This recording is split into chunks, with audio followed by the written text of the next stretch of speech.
Maybe playboy character, but really inside he cares for his friends and he has a kind person. So early thoughts, should we say for Killer Killer for Dandadan?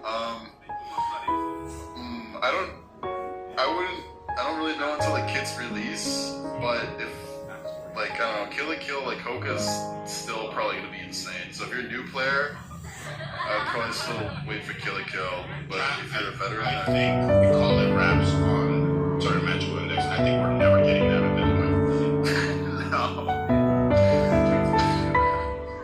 Dude, by the time Index comes out, we can wrestle right behind already. yeah, by the time Index comes out, all the units, oh my! Shorts is the longest animation there is, or to the shorts. Damage boost too. Oh, damage boost is, interesting. Well, she should be type E.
be over 4K. I don't know how much he has now, but it's gotta be over that amount.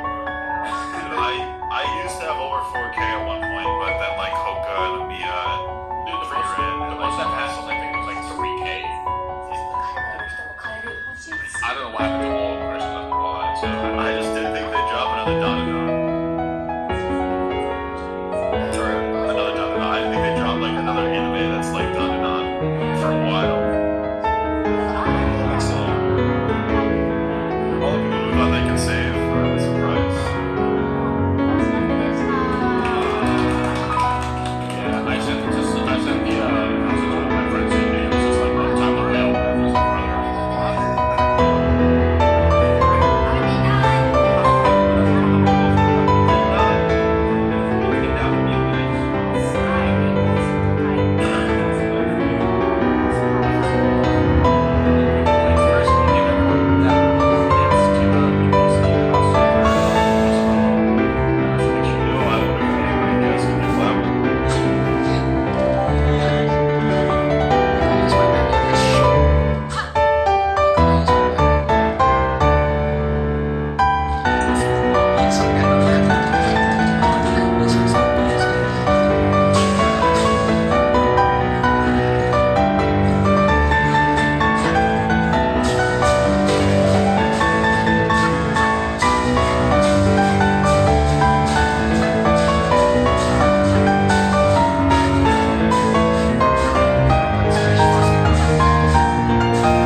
got you bloated and above 5 pounds above baseline, then it came down, then it went up again 4 pounds above baseline, then it came down, and those raisings of the baseline, multiple pounds, introduce so much statistical noise that it ends up looking like you gained a pound of tissue, but really it's just all water weight. You could, hypothetically in that situation, do some advanced statistical treatment of your data to try to piece apart whether or not it's a slow underlying gain rate there, or if it's just all body water. That's the only thing that happened. You could do that. But enter Mike's rule of muscle gain fuckery number 378, which is if you have to use advanced statistical techniques to tell if you're putting on weight after 2 weeks of lifting and eating, you're probably gaining too slowly. And we're going to see in a sec that you're probably candidate for other kinds of problems. What are the advanced statistical techniques? You can do outlier removal, which is in and of itself a value judgment process, because what is an outlier? What isn't an outlier? It has to be objectively decided beforehand. It's a lot of work, a lot of nuance there. You can try to fit a polynomial curve to your data, because a linear curve just doesn't quite do the trick. Jesus, like you're really trying to figure out if something's going on, then there's a good chance you're kind of in the weeds there. You're in the place where the signal of muscle gain or tissue gain isn't high enough to overcome the noise. And that's a bad thing. Let me describe to you how. So let's say you, in 2 weeks, you figure out, okay, I've run the stats, or I've looked at my curve of body weight gain. I take my body weight every day and I average it all out. And it looks like the real thing is I didn't actually gain, it was just body water. Because remember, surpluses are always estimated. Maintenance is always estimated. You thought your maintenance was 3,000 calories, and you ate 3,125 calories to try and gain a quarter pound per week. But in reality, your true maintenance was more like 3,100 calories, something you would, with almost no amount of data analysis in the real world, be able to tell apart anyway. And all of a sudden, you've been at a 25 calorie per day surplus, which amounts to almost no weight gain to any realistic unit of time, certainly on the order of weeks. So the realistic situation you're in now is you've kind of, in a sense, pissed away 2 really good weeks of hard training and meticulous eating on not adding any net tissue. And that kind of sucks. Now, there's tons of stuff happening under the hood. There's preparatory hypertrophy for beginners and people just starting on the program or diet. There's body recomposition, in which you do some muscle building while you do some fat loss, but what you are doing is not bulking, and you're not getting the main benefits of the bulk, specifically the mass additions of raw tissue, which is the whole purpose of a bulk. So for 2 weeks you thought you were bulking and you really weren't. And look, there's an argument that says it's okay, no big deal, it's part of the process, it's the long-term view, we can fix it by eating a little bit more, and then by reassessing. Just add another 125 calories to that shit, reassess. But other things can also happen. In an ideal world, you didn't gain for 2 weeks, you add in the calories, and then you start gaining, everything's fixed. In the real world, there's still a couple of stumbling blocks that could occur right away, or later down in this, let's say, year-long attempt at gaining 12 pounds over a whole year, 6 pounds over a whole year, which I've seen people try to do. Potentially, your metabolism speeds up a little bit, just by a small fraction. Let's say you're recovering from being in a low-fat, hyper-diet state. Your metabolism doesn't boost by much, but sure as shit enough to get a big chunk of that 125 calories turned into maintenance versus surplus calories now. Or you get more active at work or at school with play, and you're not exactly tracking your steps to the step. And that means you're just a bit more active now, and all of a sudden you're burning away that tiny surplus with extra physical activity. Or the humidity changes with the seasons and where you live. How much body water you store changes for a few weeks as your body gets used to the new humidity, and that screws up the scale weight that you stand on. Not by much, but by fractions of a pound. Fractions of a pound is what you're dealing with here. Gaining so slow. And that means all of the statistical noise is tall enough in magnitude as your actual changes under the hood, and as a matter of fact, taller. So then you're back to not knowing if you're gaining or not, potentially for 2, 4, or even 6 weeks at a time.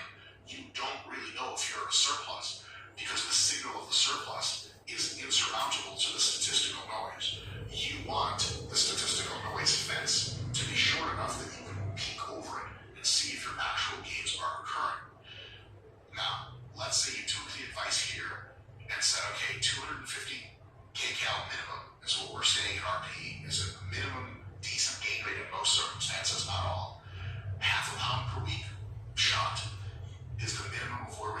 we're not doing any less than this, gain rate wise. I'm going to try to do this. At first, you win because it's much easier to tell if you're gaining or not. Within 1 or 2 weeks, you can set your surplus and coast for another 12 or 16, no problem. Guaranteed gains because it's clear on the scale. It's definitely not noise. But what's the big downside of that? And the downside is you'll put on more fat, and that's absolutely true. If you try to gain a bit more rapidly, you'll put on a bit more fat. So if you try to gain at a quarter pound per week versus half, you will put on more fat,